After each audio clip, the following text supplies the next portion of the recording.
Thank you, everyone.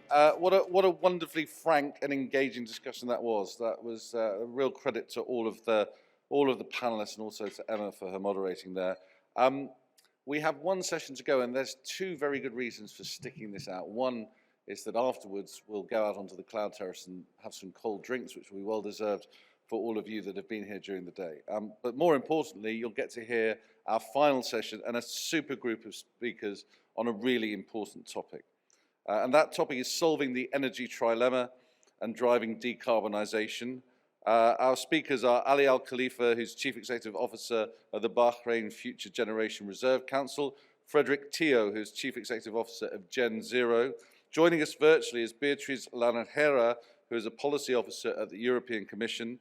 And with us as well is Liew, who is CEO of Keppel Infrastructure Holdings. And we're delighted that chairing this final session as moderator is Weylin Liew, who is Head of Active Engagement at GIC. Please.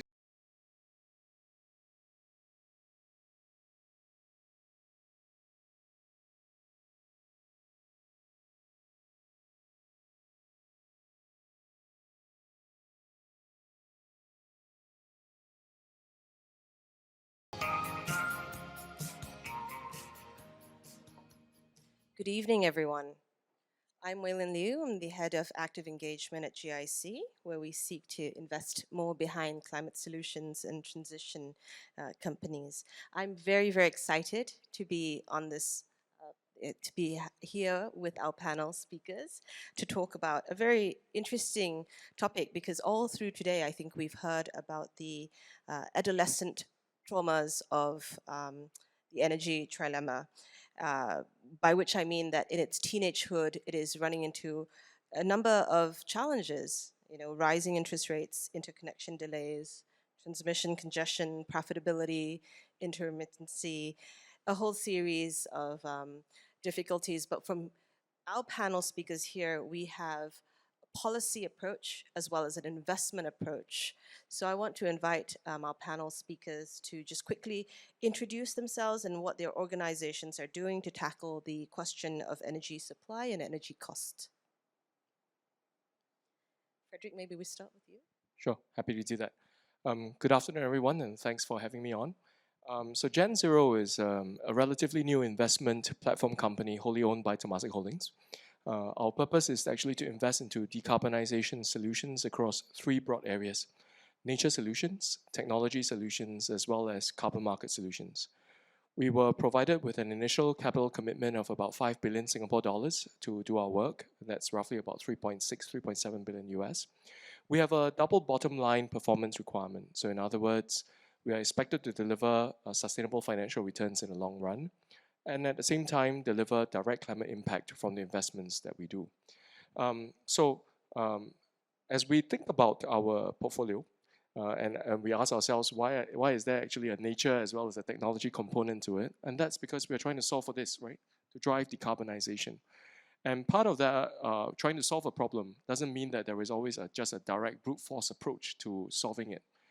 If you want to take carbon out of the air, you can do direct air capture. You can also plant trees. So depending on how you actually look at your returns requirements, the time frame in which you want to create an impact and how much impact you want to deliver for the amount of investment capital that you have, then you can dynamically toggle at different points in time for different solutions. So maybe I'll just pause there and turn to the others. Hi, good afternoon. I'm Cindy from Keppel. I'm leading the Infrastructure Operating Division in Keppel. Within the Infrastructure Operating Division, we run three major lines of businesses, one being power and renewable, second being environmental infrastructure, and third being new energy. I think specific to today's topic about net zero and deep decarbonization, there are three aspects that Keppel is pioneering in the sector that we are leading. First being catalyzing Asia power interconnect. So I think we are importing renewable cross-border for the first time in ASEAN. Second being the fact that we are the first to invest and plant a hydrogen-ready large-scale combined cycle gas turbine, which later I will elaborate more. How does this mean in terms of future-proofing assets that are currently depending on gas as a transitional bridge, but yet propelling the potential use cases of low carbon hydrogen. And the third area which we are very excited about is really business model to help enable smaller and medium-sized enterprise to embrace energy efficiency through business model innovation, which is loosely called energy as a service. How do we help bring energy efficiency in terms of cooling of space to the marketplace at scale? So later, hopefully, we have time to elaborate more on these three big buckets.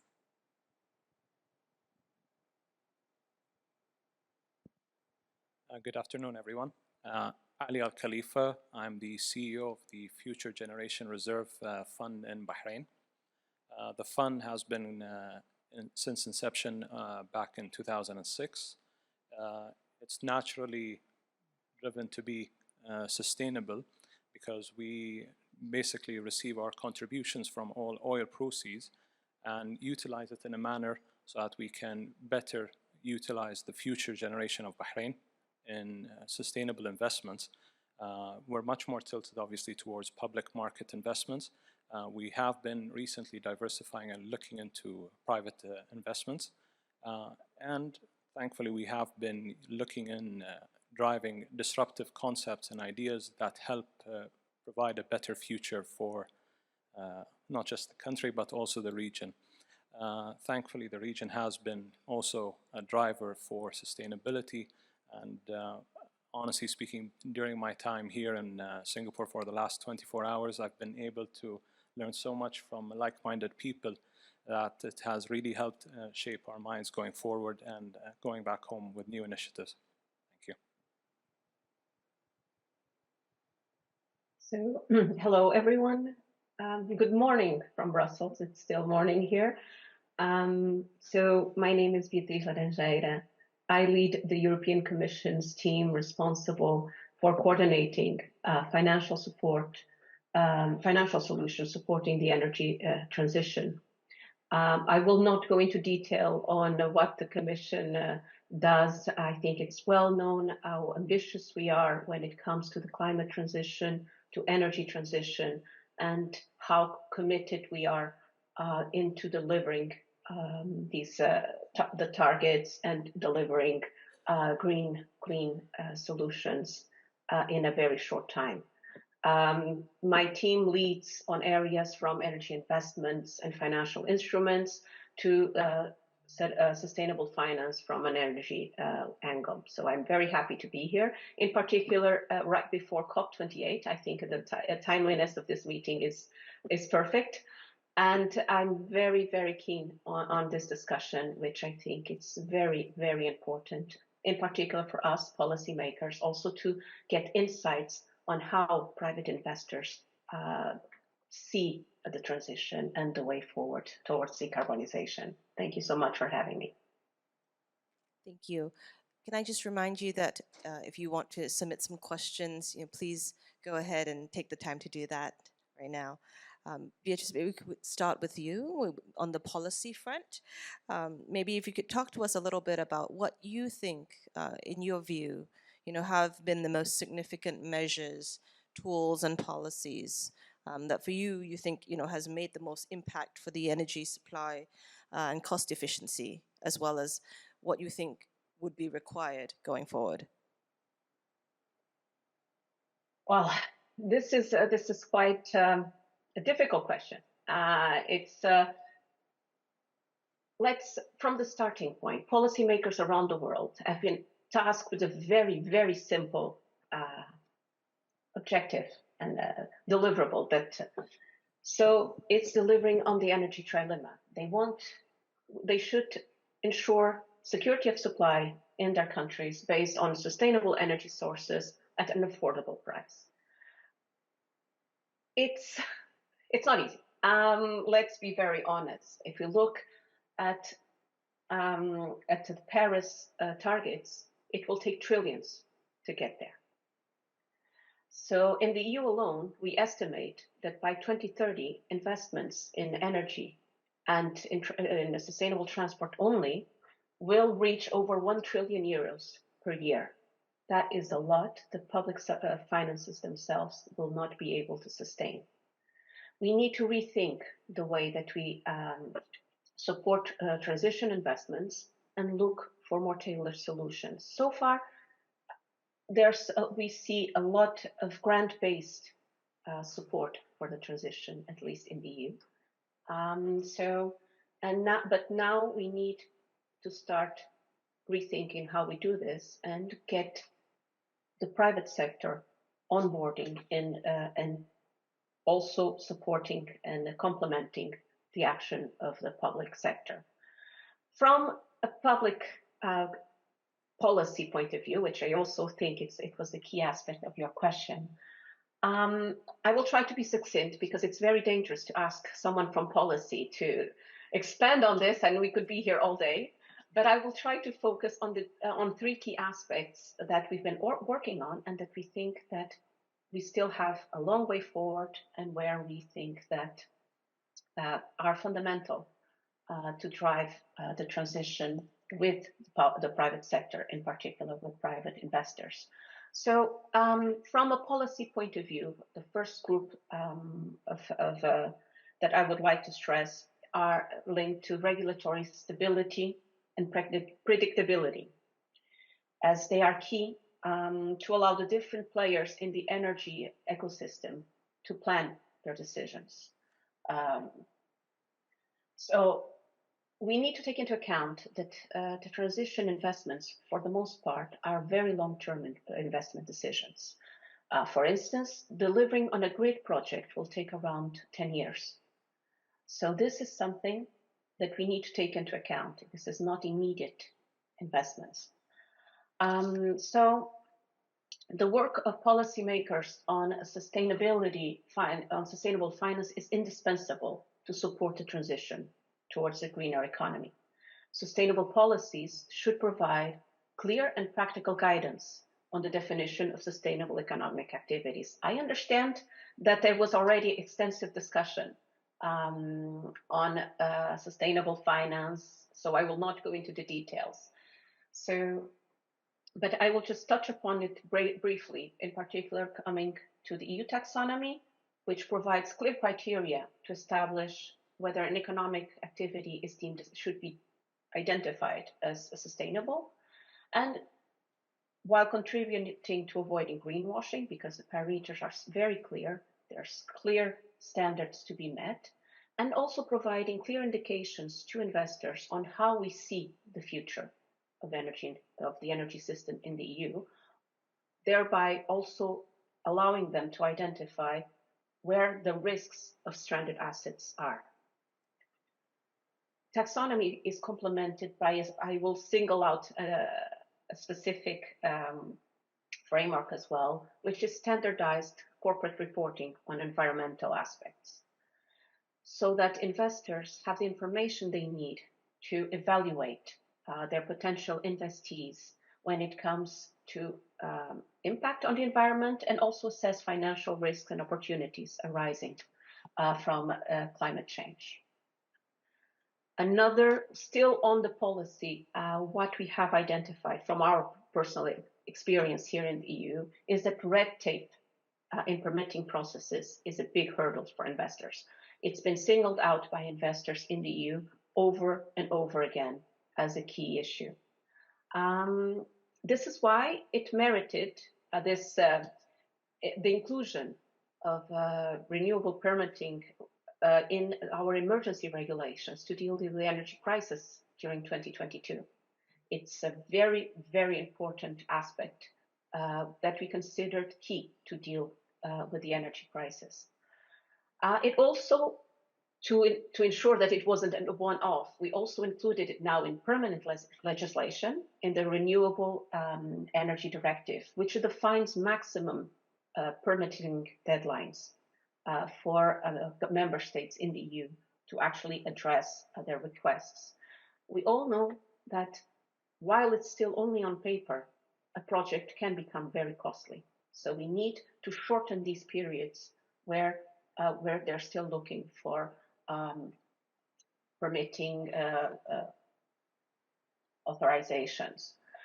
So moving on, so that also in the interest of time, a second key group of factors is linked to the rapidly increasing share of renewable energy, renewables in the energy mix, and the fast electrification of the economy, which will require a rethinking of the energy markets themselves and the energy system.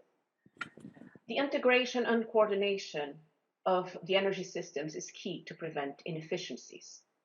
There's a need to increase the interaction between the various energy vectors, from energy production to transmission and distribution. At this moment, what we see is that renewables deployment and electrification is going much faster than grid deployment. The grid infrastructure will become a key determining factor in the success of renewable projects and on the transition itself. We will need to avoid situations where new renewable capacities cannot feed over certain periods of time due to grid congestion, or situations where a project is viable, it's operational, but there's no connection, or there's insufficient connection to the grid. That will affect, of course, the viability of the whole project. Also, it was already touched upon, as an intermittent power source, renewable energy will need to be supported by strong storage capacities and by flexibility services such as smart metering, flexibility for industry. Those will be key and fundamental in determining the success of the clean transition. And I will now finalize with another key set. I promise is the last one, which are skills. I cannot overstress the importance of skills in ensuring the success of the transition. As we need a skilled workforce for the manufacturing and deployment of these clean technologies. Earlier this year, we launched a large-scale renewable energy skills partnership, which basically stresses the key importance that the workforce will have in ensuring a delivery of the green transition. So I think from a policy point of view, I try to cover a bit of everything. I hope that's okay, but I'm happy to reply to any follow-up questions. Thank you. Cindy, as a developer, does that resonate with you? Maybe you can talk us through a little bit about how specific policy changes in the region have made the environment, for investment or for development more attractive or less attractive, for a developer like yourselves, and what more can be done by policymakers? Sure, thank you very much. I think riding on a very comprehensive backdrop, Keppel being a developer as well as an investor and operator, I think the key is really to look beyond the short term. Because as you look at infrastructure development from end to end, it takes a lot of planning, execution, and long-term scalability become very important. Because infrastructure is large, capital-intensive projects. And it involves technology, it involves skill set, it involves livelihood. So for example, to your question about policies, back in Singapore, when the Energy Market Authority reviewed the Energy 2050 plan, it decisively demonstrates that gas will be a dominant fuel all the way until 2050 and beyond. Number one. Number two, 30% of the energy mix in Singapore will be via renewable interconnect and importation across the region. Thirdly, about 50% of the power generation in Singapore might be derived of low carbon hydrogen. And this is very clear signposts to developer operator like us who are in the integrated power business to decisively then build out the capacity for power generation that falls squarely into the energy mix whilst driving towards decarbonization. And that is for the reason why back in 2021, late 2021, we reached a final investment decision to plant a 600 megawatt high efficiency hydrogen-ready combined cycle gas turbine. And this is very significant in the context of Singapore because we don't have any primary energy resource. All our primary energy resources are imported. And to correct one of the earlier panelists' comment about Singapore having X percentage of power generated from coal, that is not true. 95% of our power is generated from natural gas, which is the cleanest sources of fossil fuel. The remaining 5% is a mix of waste to energy, renewable, and a little bit of reserve oil. Now, the significance of planting a 600 megawatt hydrogen-ready combined cycle plant is that adapting best-in-class technology is so important because the lowest hanging fruit is to tap into energy efficiency. This power plant will be 10% more efficient than the average generation fleet in Singapore. And this is by no means an easy task. If you look back, the last new planting of power plant was 10 years ago. And in the context of rising power demand and aging generation fleet, what does it mean if you don't have a predictable supply of new power generation to be delivered into the system? This would create electricity volatility and spikes. This is not useful. So when we talk about energy trilemma, beyond just looking at cost competitiveness, what we don't like, whether from the developer, investor, lender, financier, and most importantly, end user, is price spikes. Huge volatility in prices, whether it is from the energy or power, is not useful. It's not helpful. It causes a lot of stress in the system. So to us, I think this has to be taken into consideration. You can't have energy transition without stable price, number one, and also energy security. So to your earlier question, so this is how we help ensure the decarbonization is in a very measured and thoughtful way. The hydrogen readiness need a bit of elaboration.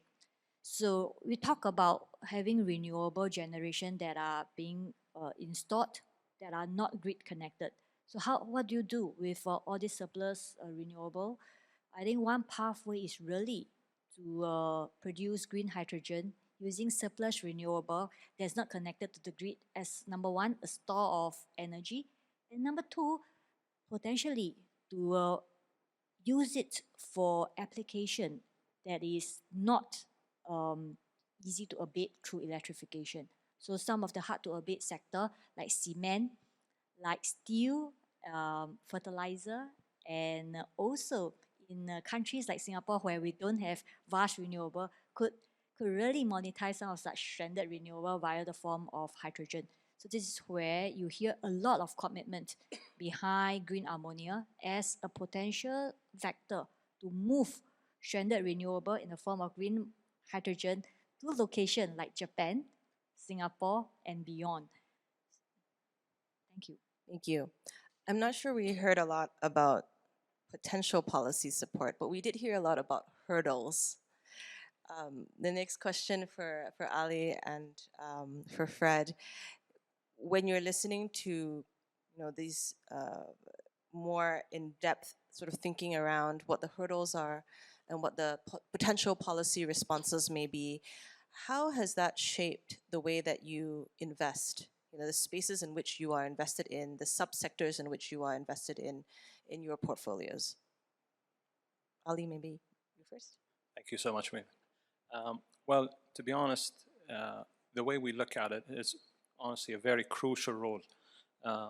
We try to make sure that we continue with our initial commitments towards sustainability because it's much more of a longer term objective. I mean, as it basically says, we are planning for the future generation. So it is very crucial in today's decision making that we do stick to our commitments and try to avoid the short-term hurdles that we see in today's world. And sometimes actually those short-term hurdles create dislocations that create an attractive entry point for asset owners like ourselves and others. And this is where we believe we can play a very crucial role in continuing with that support. Honestly speaking as well, we've been in the region going forward with environmental initiatives for the past 20 years.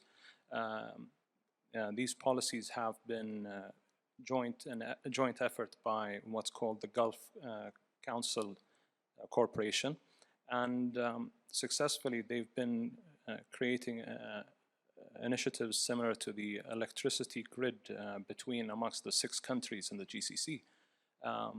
Just like Singapore, we suffer obviously from very hot temperatures, which leads us to excessive use of electricity during the summer period. So the unification of the electricity grid, thankfully, back in replanning 2 decades ago, has been able to help provide surplus towards other countries that require that electricity, instead of being in a situation where it creates outages in certain areas of their countries. And this is where we believe in the very near future we can always play these roles. And continuing on the theme of electricity, and our role is creating diversification in electricity usage. Today, we're much more focused and believe our power plants are all IWPPs, which could be considered quite efficient maybe 2 decades ago. But in terms of where we are with renewable energy and the cost efficiency that we see in today's environment, can play a very crucial role. I remember when they first announced the solar farm back in Bahrain, maybe back 5-6 years ago, to see the stark resemblance and increase of wattage use maybe by 6 or 7 folds just from the same usage of land has been instrumental in creating that security given the growth of population. Yeah. So, Weylin, I think on this one, perhaps I offer some observations and comments. If you think about renewables as a way of facilitating energy transition, the first observation I have is that similar to fossils, there will be countries that have and countries that don't, right? So that's the first thing. So it isn't as if like renewable energy is something that is going to be fairly ubiquitous and available to any single economy and every single country in the same way. So what that obliges us to do is to find a way where those that have and have in surplus and abundance will be able to share those resources in an economically justifiable way with those that don't have, right? So now, in the case of fossil, I'm reminded that actually we are able to move molecules around fairly efficiently. So the way that you move crude, now the way that you move gas. We got to find a way to efficiently move electrons, right? Now, in some ways, that will come in the form of interconnects as we lay pipelines or grid connections between countries. In other ways, we will need to find solutions that will allow us to be able to convert PTX, basically from power to something, power to liquid, power to X, but in some more easily movable way. The problem is that unlike for fossil, okay, and traditional hydrocarbons, the world has not landed on the best way to actually move these new molecules and these electrons. And that is actually a challenge of standardization, which if, for example, in the case of maritime, there is a multi-fuel future that we will have to prepare for, because we don't know whether the winner will be a methanol future, an ammonia future, an LNG future, a hydrogen future, electric future. So there is a need to actually standardize them. But actually, I also look at it as another thing before I come to a concluding point on this. If I were to ask the audience right now, if we now have a challenge, okay, so let's just say your country is now faced with an energy dislocation because of, say, a war. And you ask yourself, would it be okay to restart coal-fired power plants to provide near-term energy security for your country and your economy? How many of you think that that would be okay? So few. How many of you would think that that is not okay? Okay, also a handful. I see that there are a lot of people that are sitting on the fence. And the reason why I imagine that most of us are actually conflicted and not quite sure which way we should be voting on this is because it is a very complex conversation, a difficult decision. But if you look at what some of the countries have done in response to the more recent energy dislocations, is that I think the evidence seems to suggest that people would weigh towards ensuring short-term energy security over climate and over the longer-term cost-effective way of doing things. Now, why is that the case? It's not right or not wrong. It is just the way that it is. But the danger for us as investors and the way that we are looking at the energy dislocation is, if the near-term decisions happen to actually prejudice what would be a better outcome in the longer term, then that's quite difficult or challenging. So in other words, if we are, for example, having to invest into new coal plants or hydrocarbon plants in order to meet near-term challenges, and that would then lead to a capex cycle that could be 25, 30, 35 years in the making to unwind. That becomes a bit difficult. So how do we actually resolve this? I would suggest that there are two things that would become important. One, as I had mentioned earlier on, is the need for a liberalized way of thinking about global cooperation and trade for environmental assets. Because if you don't kind of like have that, then the countries that have will not be able to supply to the countries that don't have, and collectively we will still have a climate problem. The second aspect of it is we will probably need to invest ahead of time into an underlying and enabling infrastructure to facilitate that. So that means that even ahead of people being able to trade on the renewables and all that, how do we create those interconnects, the grid infrastructure, the connect between countries ahead of time? Now, it is very hard, I would imagine, for the private sector to actually come in a very big way to support building out this capacity ahead of time. So that's where international organizations, governments, and multilaterals probably would need to come in and help to support that first. Now, why is that important? Because, as I go back, if your near-term decision-making is always going to weight towards certain short-term, urgent kinds of priorities, but by having the infrastructure in place ahead of time, what it does is it actually changes the economic calculus, that you actually have options to actually call on if you are actually distressed at a point of a crisis. So those are probably some thoughts around how we can actually move ahead on this energy transition. Thank you. Fred, I have an interesting question for you that is also an investment-related question. The two things that I heard, just now are around optionality as well as interconnections, right? But the question is similar. Which technologies, solutions, or tools do you think are the most scalable to invest in? I think that there are a few. Okay, maybe I'll answer that question first of all by looking at it through 2 or 3 different perspectives. The first one is that there is a need to solve a short-term problem. So interesting solutions that we think into mind are the ones that can make use of existing infrastructure while decarbonizing. So when Cindy was talking about the idea of a hydrogen-ready CCGT plant, I think that's not too bad as an idea.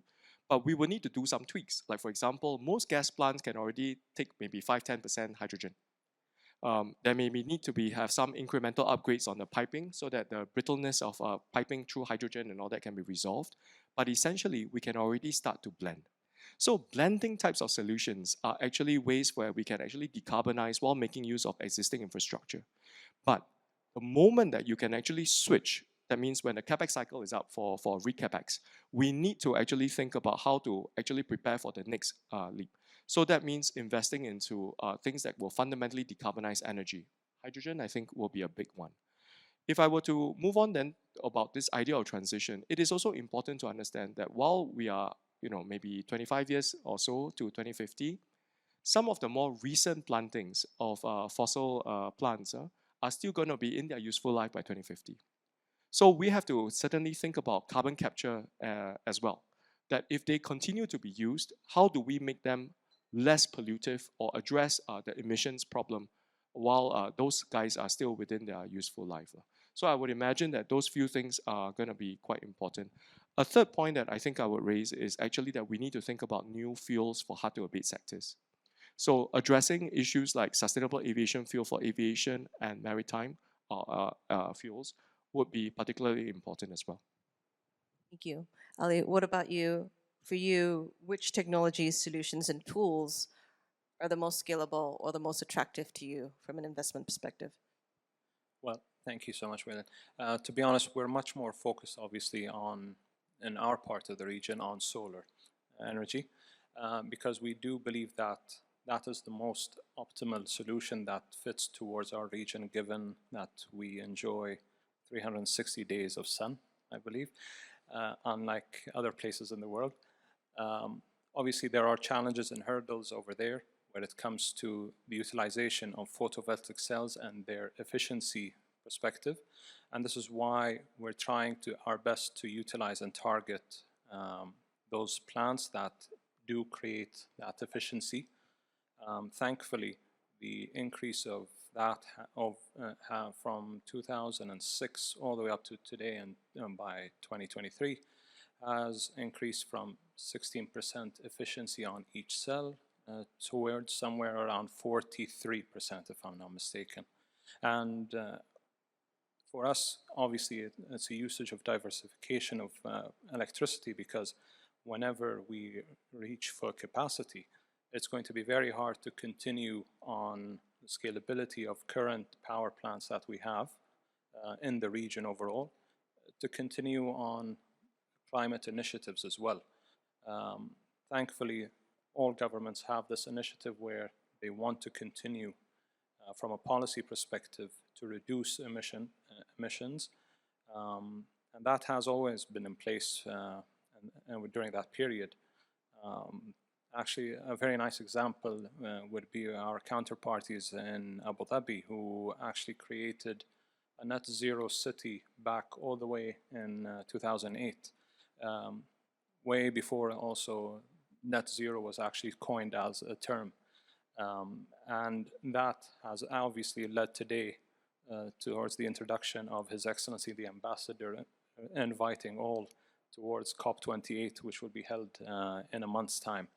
So we're quite proud of those certain initiatives, given that I'm sure it's not something that's quite familiar from our part of the world to be considered. Thankfully, we have certain examples. I think Frederick also mentioned carbon capture.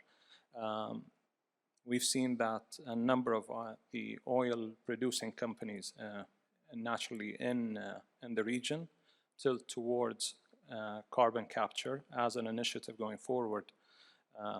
And as a policy, it's interesting to see that this is maybe one of the few regions where they've been able to merge both the environmental authority along with the oil ministries in most of the countries. And that's part of basically bringing all parties towards the same table to reach a unified goal and a sustainable initiative. Thank you. Cindy, could we talk a little bit about a higher interest rate environment, right? And what is the catalyst for corporations to invest more? We've talked a lot about renewable energy and grid needs, but the realities of today can be difficult for developers as well as investors. How are you responding to that? Sure. I think to my earlier point, infrastructure developments are very long term. So I think interest rate, indeed, we are in a higher for longer period when it comes to interest rate. However, many of such infrastructure projects that we are developing and investing behind are indexed, or there's adjustment mechanism to capture a growing margin as we fast track the movie down the road. So for infrastructure division in Keppel, we are not stopping in developing and investing behind new projects. The way we go about it is to have more sector coupling so that you drives up the scale and size of your investable project. One case in point is a project development that we are pursuing in Central Queensland, Australia. So this is a first of its kind hydrogen hub. It's large scale. We are targeting about 800 tonnes per day of hydrogen hub. Had this been just a renewable project, this would be about maybe 8 gigawatt of renewable. I don't think any renewable developer will be pursuing this, and the line of sight to FID will be very remote. On the other hand, we managed to club around a Japanese consortium who can offtake some of this hydrogen to be applied to higher ability to pay sector, such as the energy sector, such as the transportation sector, and also the explosive manufacturing sector.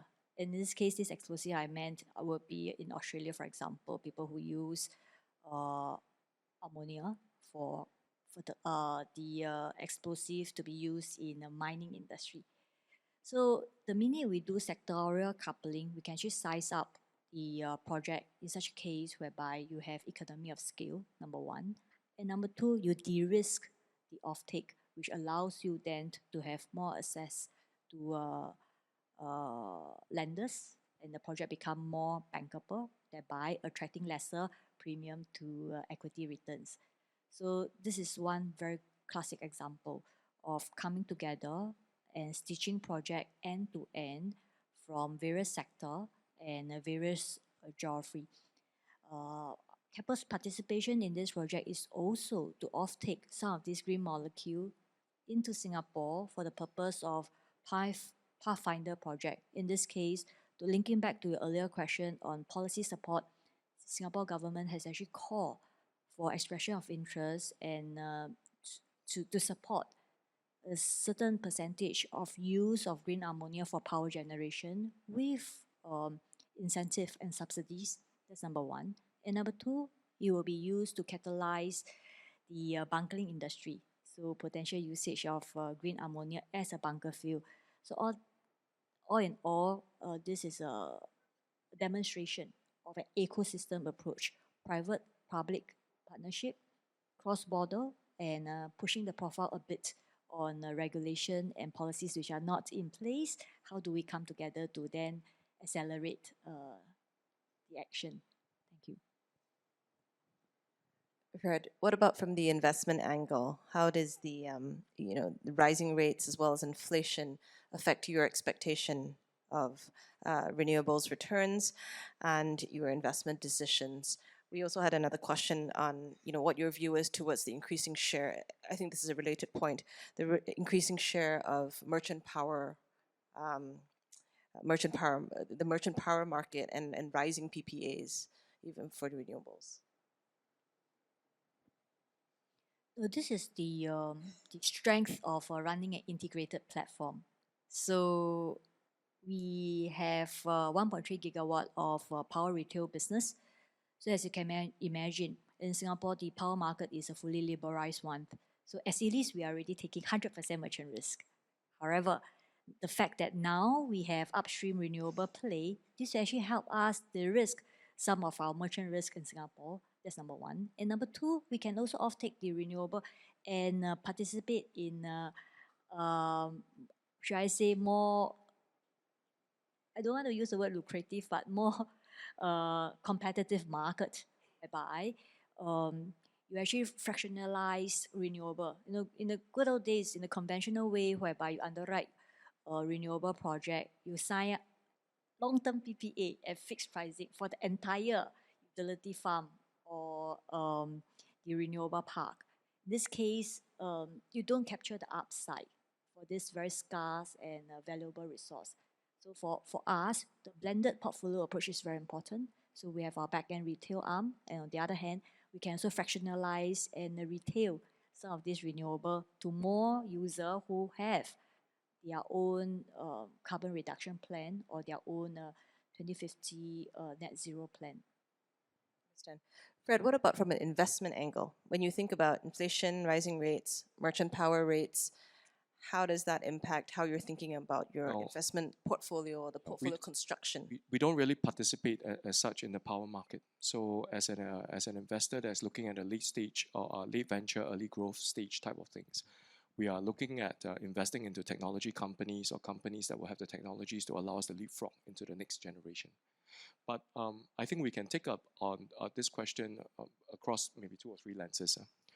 First of all, high interest rates. I mean, like there are also opportunities in a high interest rate environment because it leads to a correction of valuations. So as an investor into some of the private equity side, while there might be a lag from the public markets, there could be attractive opportunities for us to actually invest in as valuations become a little bit more realistic in this space. So that's number one. So it is not immediately obvious that there will definitely lead to a slowdown in investment activities into new energy types of technology companies. However, if what this does is result in a broader macroeconomic slowdown, where there is a greater maybe aversion to accelerating transition, then that will have an impact on the broader thesis around how fast corporates are prepared to pay and how fast corporates are prepared to adopt the new technologies and solutions that will come. That could be potentially a bit of a problem. So I would like to think that while there is obviously a near-term dislocation due to macroeconomic factors, I think many companies and countries are still fairly committed to the objectives for meeting their climate obligations. And as a result, I think that there should be no slowdown. Certainly, we are not going to see a slowdown on our part in terms of investing into nature solutions, technology solutions that will help prepare for a better economic structure or solutions for companies like Cindy's when things recover. If I may add as well, Weylin. Thank you both. To be honest, yeah, I just wanted to add to both of your points. I think as well, it's mainly for those asset owners who are still committed. It does create more room of opportunity for them.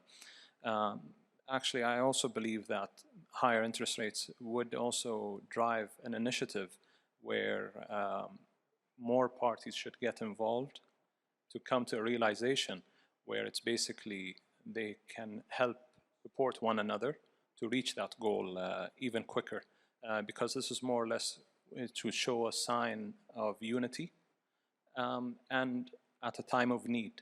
And again, yes, the question does not only relate particularly to renewables or in terms of sustainability, it's also applicable in all other areas. But I think much more uniquely here, there's a crucial element where there is a necessity, and we know for a better future, and we all need to continue on that particular mandate going forward.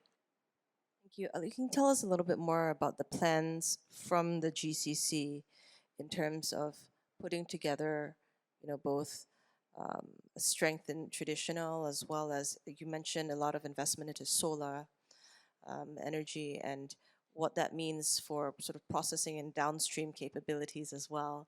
I'm not sure if this is, also in the role of the Future Generations Reserve Fund, or it's something that you're invested behind. Thank you so much. Well, yeah, to be honest, let's start with what initiatives we have already created from the reserve. In particular, it's something we're quite proud of being as a disruptor, because in particular it hasn't always been a requirement per se in our mandate, but we know that from an environmental perspective, you can't generate or guarantee the future generation without proper environments. So something that is quite normal, I believe, here in Singapore, and I think everyone's gotten accustomed to, is the natural green buildings that you see here, which we've more or less instigated and initiated back in 2015 to have our buildings green LEED certified. It was the first at the time, and a lot of questions were raised on the viability, economic viability, but thankfully we did proceed and go forward with it. Not only that, because we did disrupt the real estate development per se with that initiative, we've seen multiple projects use that as an initiative going forward, and they actually saw the viability of how much added value it brings to their projects. So that's something from a reserve perspective we're quite proud of. Something I've already mentioned, obviously, is the initiatives to diversify away from the traditional power plants that we have in Bahrain. Obviously, the rest of the region have been looking at alternative sources, whether it has been through solar. I know that within the UAE. They've also incorporated a tie-up with South Korea 10 years ago to develop their nuclear energy company, which was a first of its kind in the region, and I believe has been now online successfully for the last 3 or 4 years. So it has been something of good initiatives to see this diversification come to an actual reality, and we do believe that there are more initiatives to come. Understand. We have had a couple of questions, maybe Beatriz first and then anyone else who wants to chime in. Will nuclear or fusion be an alternative for decarbonization? Yeah, maybe I'll take that one. From a technology perspective, I think that it has to definitely be considered as part of a suite of different options that we will have for decarbonization. But I would like to perhaps help us to weigh the pros and cons a little bit. First of all, nuclear fission is different from nuclear fusion. So fission is more of what you see today in the nuclear power plants, where the idea is fission, right? You split the atom. Whereas fusion is about fusing the atom, and both will release heat, and that's how you generate electricity. Now, the problem with fission traditionally has been about a few-fold.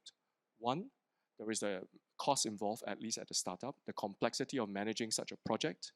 Two, the regulatory compliance type of cost and complexity of managing it, partly because of the supply chain, because of the potential for weapons proliferation, but also because of safety, right? So now, as a result, I think the world was set back a little bit with Fukushima, and that was really a mother of all events coming together all at once, where you have a natural disaster stopping the electricity supply, and therefore, as a result, you cannot pump the coolant in to solve a problem. Otherwise, actually, it has withstood decades of operations, actually, and Japan is not geologically the safest place in the world. Now, that said, there is actually developments in what we call Gen 4 fission technology, which is basically fail-safe or inherently safe reactor designs. Take, for example, the idea of a molten salt reactor, where the coolant is itself the fuel. And therefore, there is no way of having a runaway chain reaction, because the moment that it doesn't work, the fuel itself is the coolant, it will stop the process, right? It will slow down. Now, and I think there are developments there. However, the main challenge with Gen 4 is still that the fuels are still going to be the ones that could be possible for weapons proliferation, and the regulatory management of Gen 4 is still going to be very similar to what you see today. Fusion, on the other hand, will not have that kind of fuel problem, because it's basically isotopes of hydrogen. So essentially things that you can get from water, right? Deuterium, tritium, things like that. And more importantly, the safety management for fusion is very, very different. If you have visited a fission plant, right, you can be suited up. You walk into the safe area, and then the guys are telling you, sir, please don't touch this, don't touch that, and you're totally gloved up, totally protected, and you can't touch a single thing, and you see the glowing rods, right? Now, for a fusion reactor, it is essentially a fence around a building, right? You need to protect, obviously, some of the neutron bombardment that come out, but essentially it is relatively safe, and it is much more regulated like a medical device. So the regulatory complexity of fusion is likely to be orders of magnitude simpler than fission. However, the technology readiness for fusion is not quite there. Now, there's always a running joke in the industry. Fusion is always a holy grail, but it's always 30 years away. You ask it 30 years ago, it's 30 years away. You ask it now, it's 30 years away. Now, I think that the time has come where actually, because of the massive investments in the ITER project in France, which is a multinational cooperation project, there is actually a big industry ecosystem now that has developed around that, and a lot of private sector companies in the Temasek ecosystem. We have invested in a couple of them, which are already coming up with different technology pathways to trying to achieve fusion. And we think that perhaps the commercialization of smaller scale, more readily deployable fusion technology is actually no longer just about 30 years away. Every year is 30 years away, but probably coming closer and closer to realization. Now, the moment that we get that, that actually solves a particularly important problem that we need to overcome for renewables, and that is anyone can potentially have access to this capability, and it is base load, it is clean, and is likely to be really, really cheap once we get that going. So I think that there is actually a lot of promise in this, but the main problem, I think, other than the technology and the cost, is actually getting public opinion on board. So Great if answer, I can Fred. complement. Yes, please. Sorry, Cindy. No, please, So, please. on nuclear, I understand that the question was also geared towards me. As you may be aware, there were intensive discussions in the EU while the taxonomy was being developed on whether or not nuclear should be part of it. At the end, nuclear technology is now part of our energy, taxonomy for sustainable activities, insofar as it complies with strict criteria. There was a huge discussion on the pros and cons, but at the same time, it was established that it should be part of it. But insofar as it complies with specific criteria. So the construction permits, for instance, should be received by 2045. As of that, there should be no further new initiatives. Plants must switch to accident-tolerant fuels by 2025, which is around the corner if we look at the calendar. And they must adhere to specific standards for disposal of radioactive waste. So it's true, it's there as also as a transitional technology, but it needs to comply with quite specific and stringent conditions at the moment that to be deemed as part or eligible as for sustainable finance parameters. I don't know if this kind of replies to the question. Yes, thank you very much. We're out of time. There is one more question that I think, as a former industrials and materials analyst, I just need to ask. Regulations needed to bring forward more investment for hard to decarbonize processes, products in steel, cement, and chemicals. I think this is a bane of all of our investing and regulating careers. But maybe Beatriz and anyone else on the floor who would like to chime in. Well, hard to decarbonize sectors are an issue we've been all going around with. We know they exist. We know they do not have readily available solutions. But at the same time, there's a stringent need to reduce emissions from these sectors. To support the net zero transition, all sectors in the economy will need to rapidly decarbonize. To help fund the decarbonization of these sectors, transition finance can play a key role by establishing clear and practical parameters and standards to prevent a carbon lock-in. By being consistent and designing the rules in such a way that the industry will gradually move forward and adapt, we can see a future or a pathway for these industries. This is also part of the EU taxonomy. I keep coming back to it. You will see that chemicals, steel, cement are expressly listed in our EU taxonomy, and they're eligible insofar as clear, strict criteria is met when it comes to emissions and technologies. We are further strengthening the mechanisms for further incentivizing investments for the transition, while discontinue investments in high-emitting sectors, which we hope that gradually will reduce emissions. But this is a difficult challenge that cannot be addressed by regulation alone, as it's also a technological question. At the same time, we are providing ample financial support for research to find technological solutions that will allow for these industries to meet the decarbonization challenge as soon as possible. But I have to admit there's not a perfect solution at this moment, but we're striving to improve as we go. Maybe just a very quick pointer.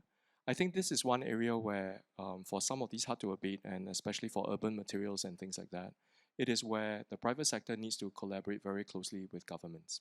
Now, I think it's not, I don't think it would be totally fair to say that regulators need to create all the rule books and the regulatory frameworks for us to actually adopt these things.